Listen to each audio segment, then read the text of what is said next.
Zavítáme do Chornického železničního klubu za sbírkou přejezdových zabezpečovacích zařízení.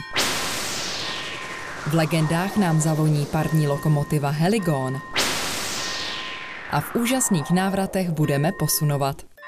Máme sice pár dnů po Vánocích, ale i tak jsme se v redakci magazínu Pozor vlak rozhodli dát vám dárek v podobě reportáže. Dobře víte, že se snažíme vybírat do pořadu vždy to nejzajímavější, ale protože jsme lidé a lidé jsou omylní, udělali jsme velkou chybu, když jsme na konci října nenatočili akci parním expresem do Polska. Vy, kteří jste nám to vyčetli, jste měli pravdu. Protože ale máme řadu přátel a kamarádů, nakonec jsme od OIK TV získali potřebné záběry a reportáž, která skutečně stojí za zhlédnutí, jsme pro vás sestříhali. Pohodlně se usaďte, dejte si něco dobrého na zub. Poslední Pozor vlak roku 2021 začíná.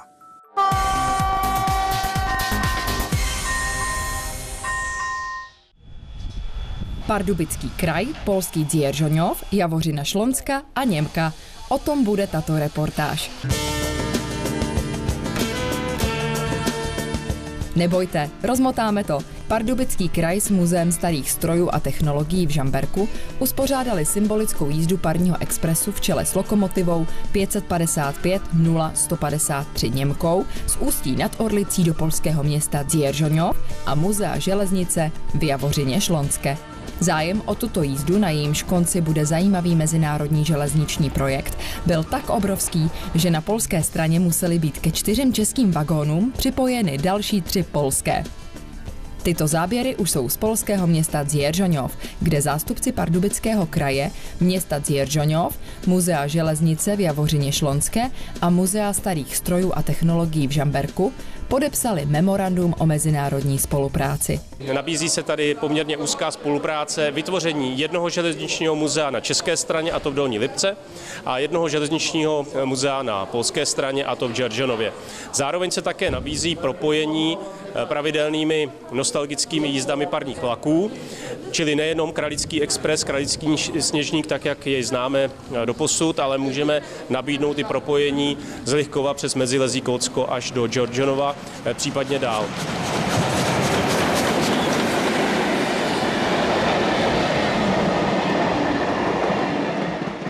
Projekt má zajistit, aby spolupráce v oblasti přeshraničního železničního propojení, včetně spolupráce mezi polskými a českými muzeji, bavíme se o technických muzeích, byla na velmi dobré úrovni a dobře se rozvíjela. Co říkáte na ten zájem lidí dneska, kolik vlastně tím vlakem přijelo, kolik tady je? Jsem překvapený, protože v minulých letech jezdil vlak do Dzierżoniova ze Slezské Javořiny, ale byly to pouze 1-2 vozy. Teď je vlak zcela plný Čechů a Poláků. Po podpisu memoranda následovala prohlídka prostor budoucího polského muzea, které by Češi právě díky propojení parním expresem mohli pravidelně navštěvovat. O toto nové muzeum by měli pečovat stejní lidé jako o muzeum železnice v Javořině Šlonské, kam se všichni cestující a také organizátoři přemístili.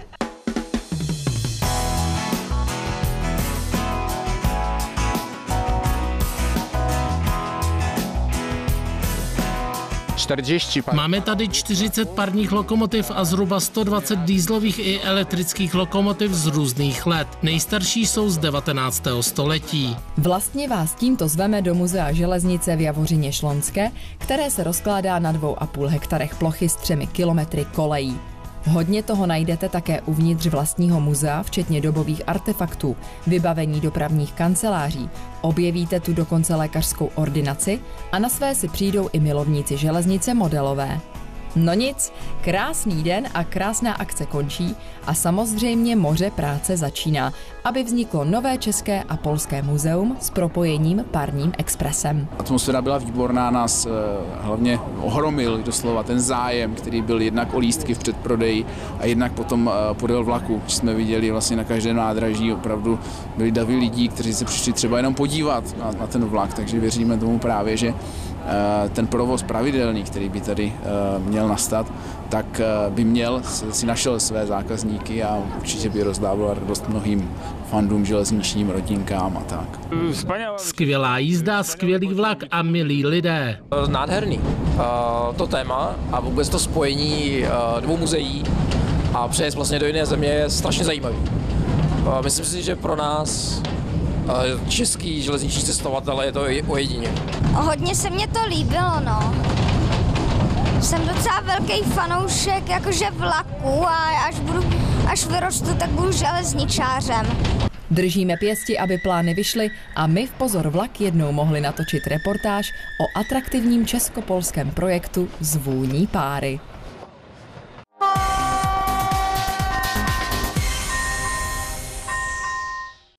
Je tu rychlý přehled událostí na železnici.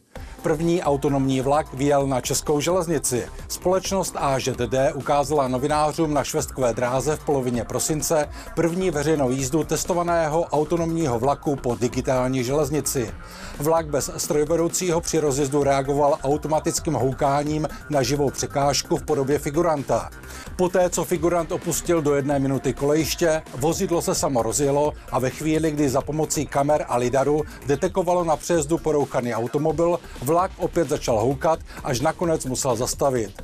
Když automobil z přejezdu odjel, dispečer přes kamery na dálku zkontroloval situaci před vlakem, vydal souhlas k jízdě a vozidlo pokračovalo do další stanice. Ano, je to 100% bezpečné, je to určitě bezpečnější, než tam ten lidský faktor. Ale co je důležité, abychom mohli takové vlaky pustit na trať, tak ta trať musí být vlastně digitální, musí být perfektně vybavena vším tím, co je potřeba, a i ten vlak, vybavit ten vlak těmi čidly, automatickým řízením, automatickým vedením vlaku, komunikačními systémy, tak je nesmírně náročné technicky, ale i finančně. Takže já si myslím, že to bude možná parametr toho, že ty vlaky nevyjedou tak rychle na tu českou železniční síť. My se tady nebavíme o tom, že bychom chtěli nahrazovat práci strojvedoucích. My dneska všichni víme, že strojvedoucích je málo, naopak víme, že existuje řada módů železniční dopravy, která si vyloženě říká o to být autonomní, a ty kapacity, ty personální kapacity těch strojvedoucích, které jsou umořovány na těchto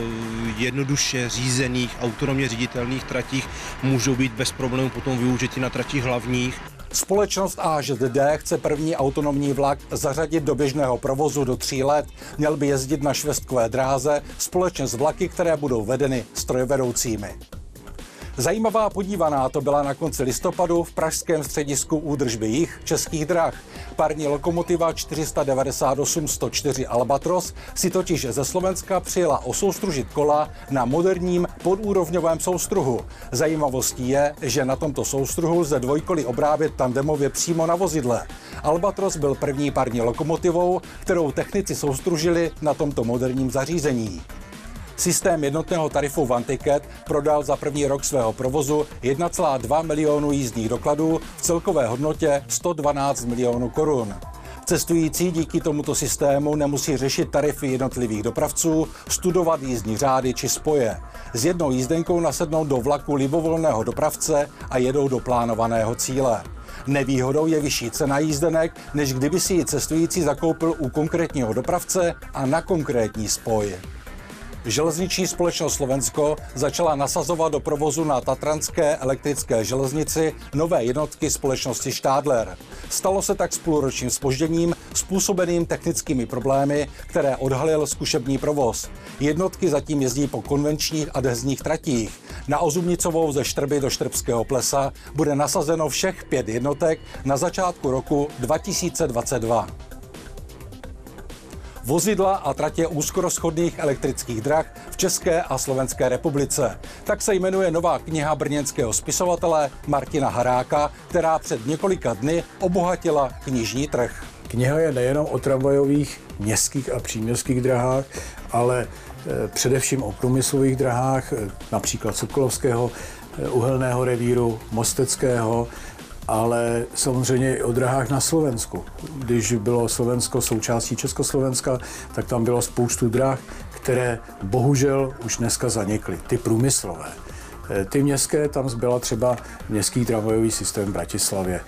Je to pojaté tak, že jsou tam nejenom tabulky, je tam o tom povídání, jsou tam i mapky, leckde, nákresové, a hlavně je tam typologie.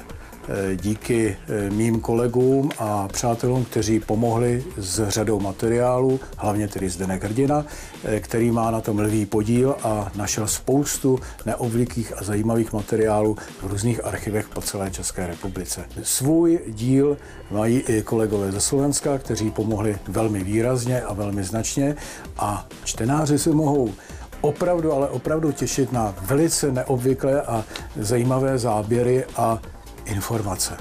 Pokud vydržíte až do konce tohoto vydání magazínu Pozor vlak, můžete si o knihu Vozidla a tratě úzkorozchodných elektrických drah v České a Slovenské republice i s podpisem autora zasoutěžit.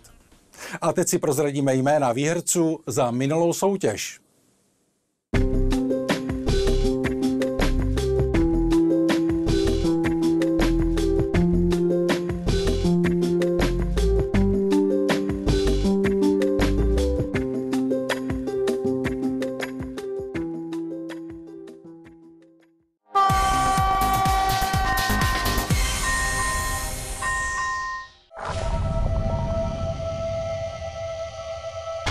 Křížení železnice se silnicí je problematické místo od prvopočátku existence dráhy jako takové. Všechny železniční společnosti postupně došly k názoru, že nejefektivnějším způsobem, jak tento kritický bod zabezpečit, je instalace přejezdového zabezpečovacího zařízení ovládaného jízdou vlaku. Jako první se u nás v polovině 30. let začaly zkoušet systémy Friba a ČKD a také zařízení firmy Elektrotechna. Později nastupují přejezdová zabezpečovací zařízení vzor SSSR, VUD či legendární systém AŽD-71, který letos slaví 50 let spolehlivého provozu. Za historií těchto přejezdových zařízení jsme se vydali s kamerou do Chornického železničního klubu. Ten totiž získal všechny verze výstražníků AŽD-71 a uvedl je do stavu, v jakém kdysi opouštěli výrobní závod. Vývoj přejezdového zabezpečovacího zařízení AŽD-71 započal v závěru roku 1969 na základě zkušeností s provozováním předchozích starších typů vzor SSSR a typ VUD. Jednou z hlavních nevýhod zařízení VUD například byla skutečnost, že je šlo nasadit pouze na tratě jednokolejné a neelektrifikované. Zařízení vzor SSSR naopak bylo pro vedlejší tratě příliš nákladné a náročné na budování a zřizování. Požadavky na nové zařízení se odvíjí samozřejmě nejen od technického pokroku, ale také od změn legislativy. V závěru 60. let 20. století totiž již jako hlavní výstraha začala být považována výstraha světelná, kdežto výstraha zvuková, po případě závory, začaly být považovány pouze za výstrahu doplňkovou. K dalším požadavkům patřilo například jednoznačná indikace stavu zařízení dopravnímu zaměstnanci, stavebnicové provedení, univerzálnost s možností využití na všech tratích, a neposlední řadě byly také zohledněny stížnosti veřejnosti, kterým vadila špatná viditelnost výstražníků zařízení vzor SSSR. Vývojářům stačil jen rok a půl na to, aby své plány na nové přejezdové zabezpečovací zařízení převedli v realitu. Proto už na jaře roku 1971 instalují AŽD-71 na trati mezi stanicemi Valašské Meziříčí a Jablunka. V následujících 4 letech byly zkušenosti z provozu prototypu zužitkovány při úpravách výstroje, ale také u venkovních prvků. Původní provedení výstražníků bylo sice estetické, hodnotné a navržené designérem, ale následně se v provozu ukázaly jisté nevýhody. Například na hranatých stnítkách v zimě zůstával sníh. Původní upevnění svítilnové skříně na výstražnicích neumožňovalo natáčení ve svislé ose, pouze v ose vodorovné. Toto řešení bylo velmi nepraktické v případě, že silnice se železnicí nekřížila v přímém směru. U původního výstražníku vybaveného houkačkou je pouze drobná škvíra nacházející se mezi červenými světly, kterou se měl zvuk houkačky šířit z výstražníku. Toto řešení se v provozu ukázalo jako velmi nepraktické. Po náhradě houkačky zvonkem byly proto na výstražník doplněny mřížky, nacházející se po levé a pravé straně svítilny pozitivní signalizace. Pozorný divák si jistě povšimne odlišného, lehce žlutého odstínu světla pozitivní signalizace výstražníku ze skvrňan. Je to způsobeno tím, že toto sklo je původní z roku 1973, zatímco všechna ostatní jsou již novější. Další zajímavou historickou skutečností je fakt, že původně byly výstražnými kříži vybaveny pouze přejezdy bez závor. Teprve v závěru 80. let bylo rozhodnuto o tom, že všechny přejezdy bez ohledu na způsob zabezpečení musí být vybaveny výstražným křížem. Když už jsme zmínili Břevna Závor, určitě jste si všimli, že byla původně vybavena žárovkovými svítilnami, které ve výstraze blikaly. Dnes se k nim vracíme v podobě LED svítilen, ale v polovině 70. let se od nich upustilo. Proč? Poškozovaly se vlákna jejich žárovek, což způsobovaly nárazy břeven v koncových polohách, často trpěli vandalismem a docházelo také k poškozování přívodních vodičů umístěných v pancéřové hadici. Marek Říha z Chornického železničního klubu umí o veškerém zařízení, které za mnoho let nashromáždili ve svých depozitářích a následně opravili do perfektního stavu, poutavě hovořit hodiny a hodiny. Je nám jasné, že kamera magazínu Pozor vlak tento klub zcela jistě navštíví ještě několikrát, protože jsme při natáčení zahlédli řadu dalších krásných exponátů. A pokud se ptáte, zda také můžete vidět onu krásu, je to trošku složitější. Velmi rádi bychom naši sbírku zpřístupnili veřejnosti, ale tomu stále brání absence vhodných prostor. Pokud se na nás ovšem obrátí vážný zájemce, tak mu prohlídku depozitáře umožníme. Jedná se především o modeláře, popřípadě studenty, kteří se těmito tématy zabývají v rámci diplomových prací.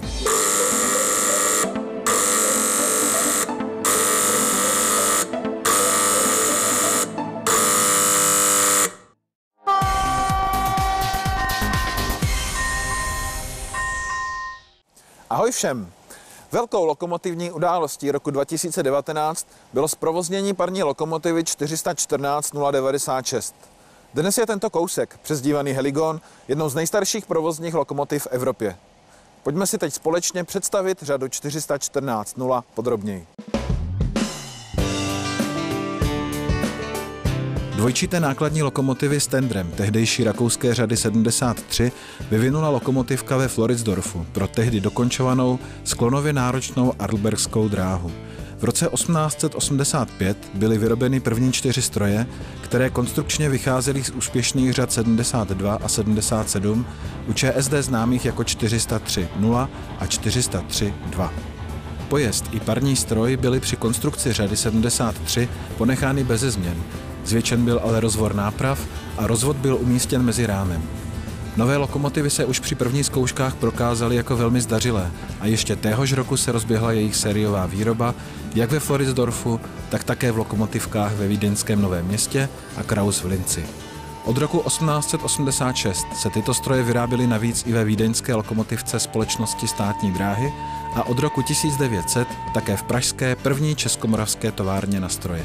Celkem bylo na území celého Rakousko-Uherska vyrobeno úctyhodných 453 kusů těchto lokomotiv. Jejich výroba skončila až v roce 1909.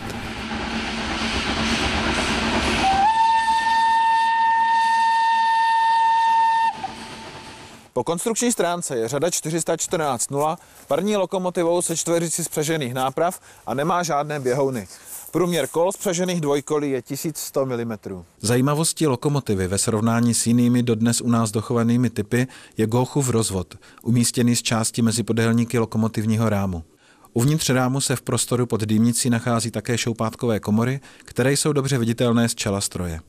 Skříňový kotel lokomotivy zasahuje až za poslední dvojkolí, i proto mohla být válcová část kotle prodloužena více dopředu, čím se v porovnání se starší řadou 403.0 výrazně zvětšila výhřevná plocha. Kvůli vyvážení celé lokomotivy pak byly více dopředu vysunuty i parní válce, které společně s nepřehlédnutelným sedlovým písečníkem a komínem dotváří charakteristický vzhled celé řady. Komín lokomotiv byl z výroby baňatý, později byl ale u většiny strojů nahrazen rovným litinovým komínem s tím, že do dýmnice byl doplněný skrojem. To je i případ naší muzejní lokomotivy, která, ač byla po opravě představena s baňatým komínem, je nyní osazena komínem rovným.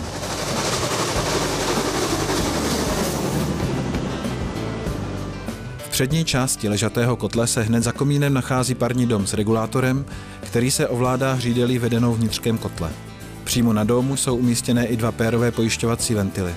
Kotel pracuje s přetlakem až 10 barů. Služební hmotnost lokomotivy je 55 tun, výkon 490 kW, tedy asi 670 koní, a nejvyšší rychlost 35 km za hodinu. V provozu sloužily heligony s 3nápravovými tendry řad 312.0 nebo 412.3, což je i případ tendru lokomotivy čísla 96. Tendr váží 32 tun a pojme 14 metrů krychlových vody. I přes některé počáteční dětské nemoci se lokomotivy řady 73 brzy staly oblíbenou a vyhledávanou řadou. Kromě rakouské Arlbergské dráhy, pro kterou byly přímo vyvinuty, jezdili třeba i na haličské dráze nebo na pražsko-duchcovské a duchcovsko-podmokelské dráze. Během první světové války byly stroje této řady velmi často používány pro vojenské přepravy. Po rozpadu Rakousko-Uherska připadlo do stavu ČSD celkem 119 strojů, které byly přiznačeny na řadu 414.0 a jejich tendry na řady 312.0 a 412.3. V traťové službě byly u nás tyto stroje provozovány hlavně v severních Čechách, na posunu ale byly ke spatření napříč celou nově vzniklou republikou. Dodatečně byla na většinu strojů dosazena tlaková brzda pro vlak a jednoduché lubrikátory byly nahrazeny mazacími lisy. Využívání řady 414.0 v traťové službě trvalo až do 30. let, kdy už byly k dispozici novější a hlavně rychlejší typy. Během druhé světové války přešlo 75 lokomotiv do stavu německých říšských drah. Zbylé kusy ale i po roce 1945 hojně sloužily na posunu a obsluze vleček a třeba na Ústecku byly běžně k vidění i na přetazích až 2000 tun těžkých uhelných souprav. Hromadný odchod těchto oblíbených veteránů z činné služby nastal až v 60. letech minulého století. Dnešní legendy jsme natáčeli v muzejním depu Českých drah v Lužné u Rakovníka s heligonem 414.096, který je jedním z posledních 3 kusů svého typu na světě. Zbylé 2 se nachází v Rakousku a ve Slovinsku, ale žádný z nich není provozní.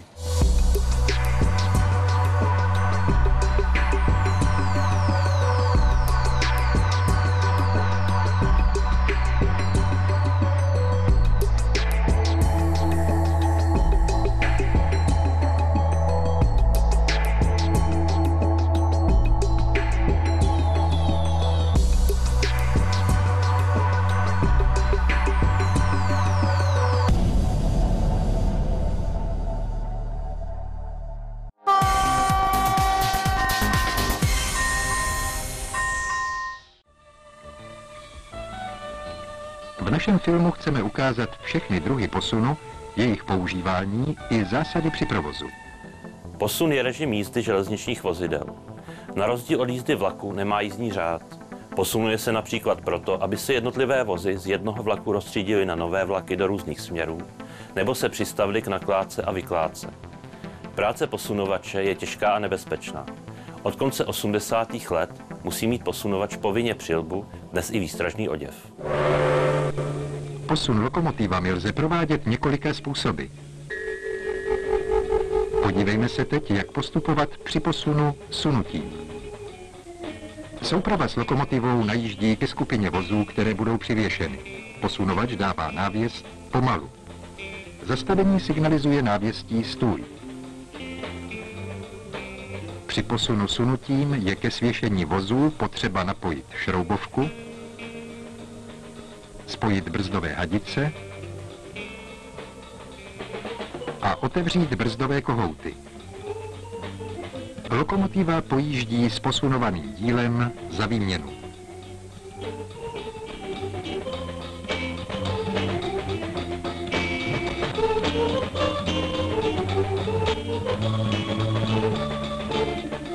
Po přestavění výměny dává posunovač návěst pro další pohyb posunovaného dílu na jinou kolej. To je návěst přiblížit. Posunovač zaujme místo v čele sunutých vozů, aby mohl přehlédnout kolej a dávat potřebné návěsti. Před místem dalšího odstavení vozů dává návěst pomalu. Další návěst už známe, je to signál stůj. Posunovaný díl zastaví na určeném místě, kde bude provedeno odvěšení vozů. K tomu je nutné uzavřít brzdové kohouty, rozpojit a zavěsit brzdové hadice a rozpojit a zavěsit šroubovku.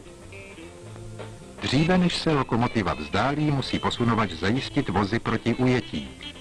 Zajišťovat vozy lze buď ruční brzdou, v jiném případě podložkou nebo zarážkou. Teprve potom může posunovač dát strojvedoucímu návěst vzdálit. Už jsme v 53. dílu Pozor vlak navštívili seřaďovací stanici Nymburk. V dnešním filmu posunujeme většinou na ranžíru Praha-Vršovice. Ten začal sloužit v roce 1919 a nahradil tak původní, který je dnes vršovickým osobním nádražím. Dnes na místě, kde se ve filmu posunuje, vlaky neřadí.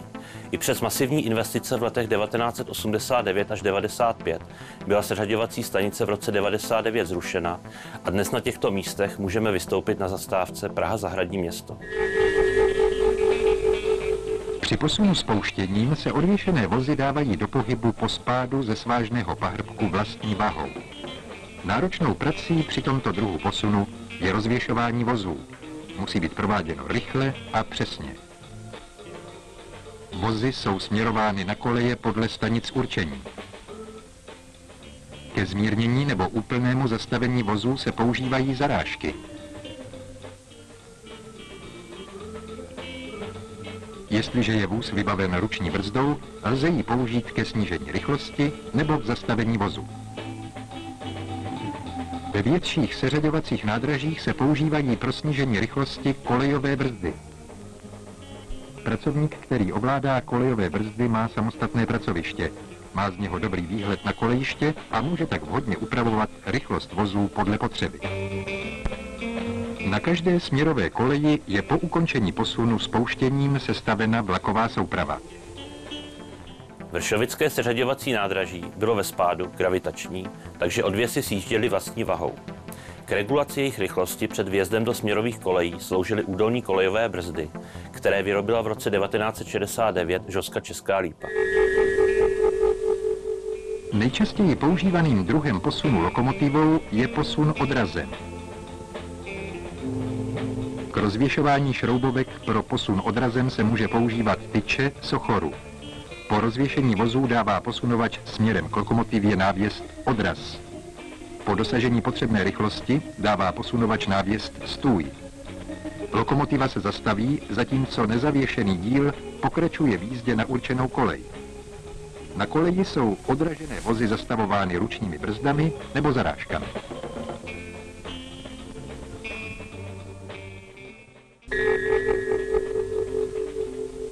Nejméně používaným druhem posunu lokomotivou je posun trhnutím. Může být použit pouze na místně stavěných výměnách.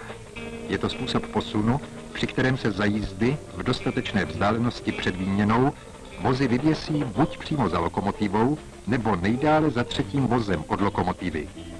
Přední a zadní část soupravy pak jede na různé koleje. Podívejme se na celý postup znovu. Posunovač dává návěst vzdálit. Po získání potřebné rychlosti dá posunovač návěst pomalu. Strojvedoucí sníží rychlost, aby při stlačení nárazníků a prověšení šroubovky mohlo dojít k jejímu rozvěšení. To se smí provádět jenom pomocí tyče. Po vyvěšení šroubovky a návěsti vzdálit strojvedoucí zvýší rychlost a ujíždí před odvěšenou částí. Jakmile přední část dílu uvolní výměnu, přestaví výhybkář pro jízdu odvěšených vozů na vedlejší kolej. Tento druh posunu mohou provádět jen nejzkušenější pracovníci. Vzniká tu totiž nebezpečí vykolejení druhé odvěšené části. Další druhy posunu se týkají pouze malých přesunů vozů, například na místo nakládky a vykládky a podobně. Příkladem takového posunu je posun mechanizačními zařízeními, například vrátkem. Po napojení vozu na lano nekonečné smyčky vrátku je prováděn posun jednotlivých vozů.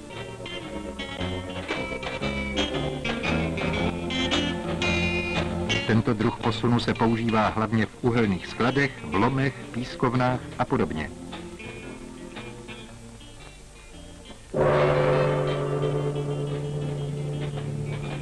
Při tomto druhu posunu smějí být vozy taženy jen lanem nebo řetězem dlouhým alespoň 3 metry. Silniční motorová vozidla musí jet vždy mimo kolej. Obdobně je prováděn posun tažnými zvířaty, dnes používaný už jen ojediněle. Posunovaný vůz se zastaví položením zarážky.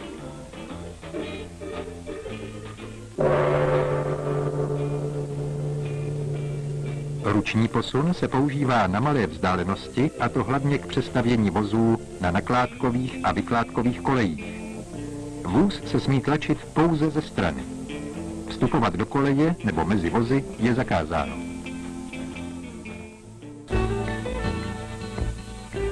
Při všech druzích posunů jsou kladeny vysoké nároky především na znalosti a zkušenosti posunovače.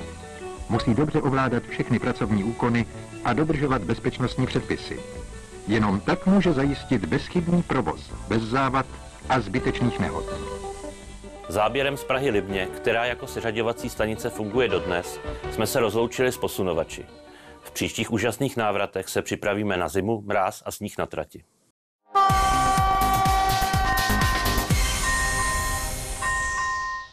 Chcete vidět své fotografie v pořadu Pozor vlak? Pak sledujte naše fotovýzvy na Facebooku.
Zase jste naposílali nádherné fotografie. Moc za to děkujeme. Ještě nekončíme, ještě si dáme soutěž.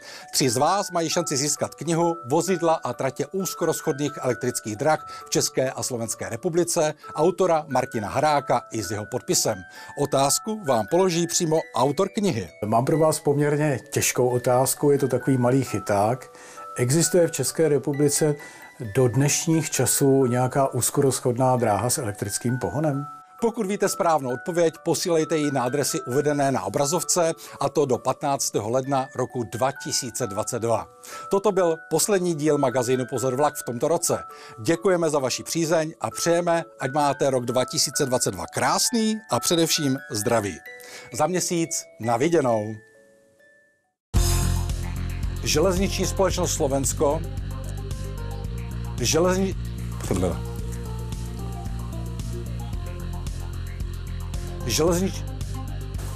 Tak já si uvolním tu ruku, ať můžu ukázat. Ano. Ještě počkám s dovolením, až přijede to auto.